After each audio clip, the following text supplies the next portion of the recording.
So hello students, as you requested, I am here with the video on Rutherford's alpha particle experiment and his nuclear model of an atom.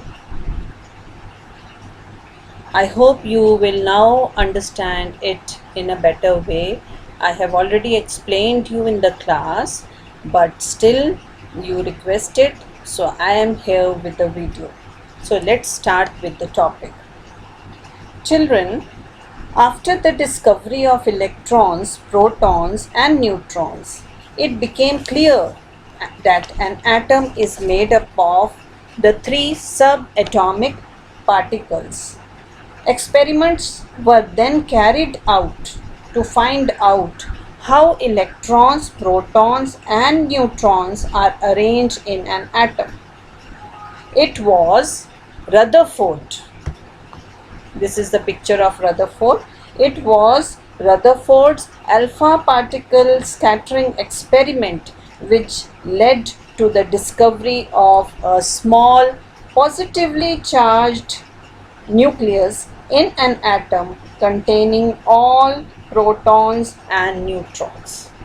So he performed an experiment, and in his experiment uh, he um, he designed his experiment in this way, and he took alpha particles and a gold foil, and in this experiment fast moving alpha particles were made to fall on the thin gold foil in vacuum. Now before we describe Rutherford experiment which led to the discovery of the nucleus, we should know the meaning of alpha particles. I have shown alpha particles in this picture. Alpha particle is a positively charged particle having 2 units of positive charge, 1 and this is second, and 4 unit of mass, means it has 2 protons and 2 neutrons, so the atomic mass is 4. So it is actually exactly helium ion, and alpha particles are emitted by the radioactive elements like rhodium and polonium. The fast moving alpha particles have a considerable amount of energy. They can penetrate through matter to some extent. Now what is a gold foil? The gold foil is shown here. Gold foil is a very thin foil of gold, as you have seen aluminium foil in which you wrap your food. So in this way there is a gold foil.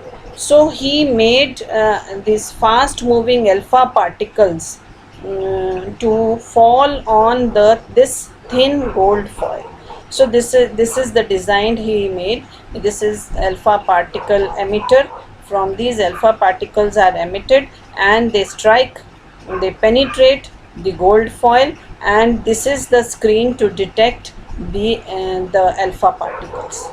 So during the experiment he recorded his observation, and as per the observation he concluded and gave the facts.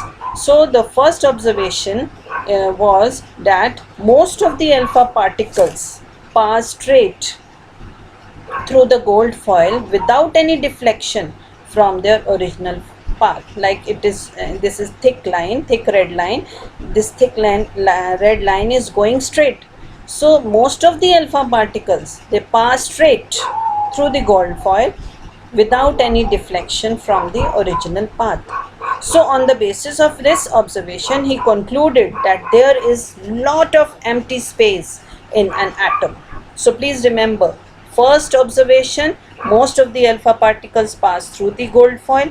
On the basis of this observation he concluded that there is lot of empty space in an atom. Now second observation,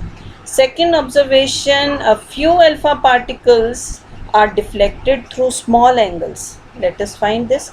For example, this is alpha particle ray, and see this, the deflection is shown, and this deflection is through small angle, and see this here, the alpha particles, they are striking, and the deflection is through the large angle.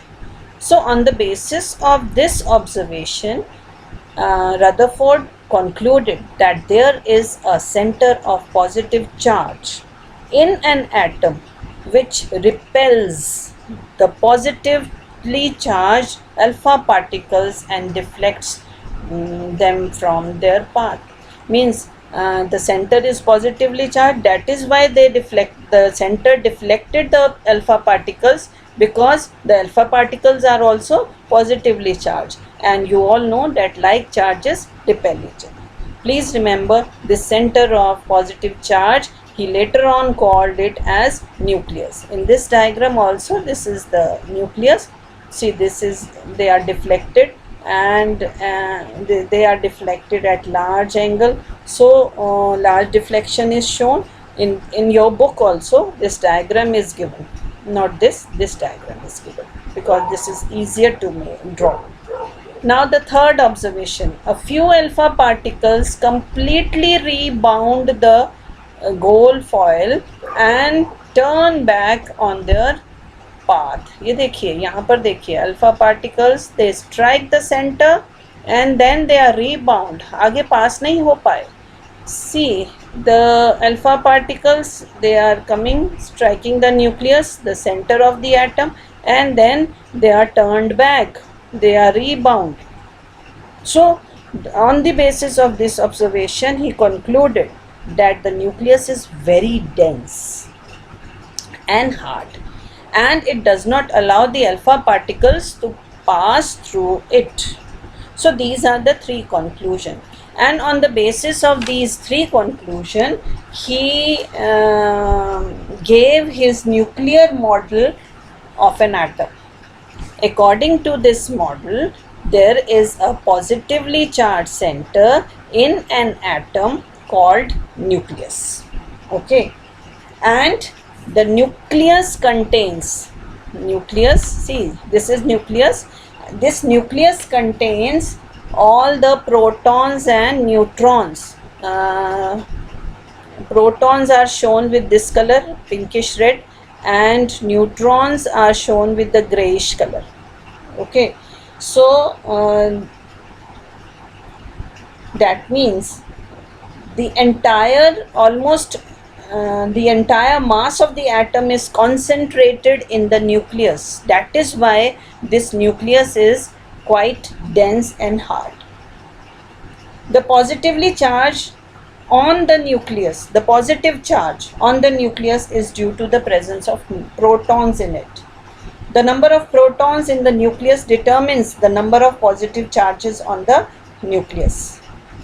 The protons, the neutrons which are also present in the nucleus, they have no charge, they are neutral.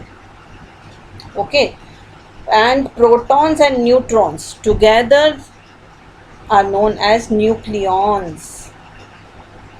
Okay, so the existing of positively charged nucleus in an atom was shown by alpha particle scattering experiment of the Rutherford. And the third second is the second statement or postulate of the nuclear model of an atom is that the electrons revolve round the nucleus in well-defined orbits. As you have studied earlier, that electrons are negatively charged particles, they revolve round the nucleus in well-defined orbits. Third postulate was, according to Rutherford model of an atom, the size of the nucleus is very small as compared to the size of the atom. The first observation you studied, that most of the alpha particles, they pass straight because the size of the nucleus is very small. So there is lot of empty space inside the atom. Okay, but there was a drawback in nuclear model of an atom of Rutherford. What was the drawback? Rutherford model of an atom does not explain the stability of the atom. According to the Rutherford model of an atom, electrons are revolving round the nucleus. That means the motion of an electron revolving around the nucleus is accelerated. And according to electromagnetic theory of physics, if a charged particle undergoes accelerated motion, then it must radiate or lose energy continuously.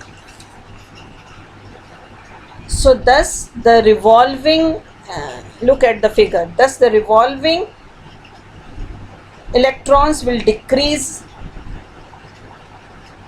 their energy gradually, and their speed will also go on decreasing. The electrons will then be attracted more strongly by the oppositely charged nucleus, due to which they will come more and more close to the nucleus, and ultimately the electrons should fall into the nucleus by taking a spiral path. See, in this diagram, the spiraling of an accelerating electron into the nucleus can be seen. And if it happens, then this should make the atom very unstable, and because the atom will then collapse. But actually it does not happen at all. We know that electrons do not fall into the nucleus of the atom. Rather, atoms are very stable and do not collapse on their own. But Rutherford's model, however, does not explain the stability of an atom.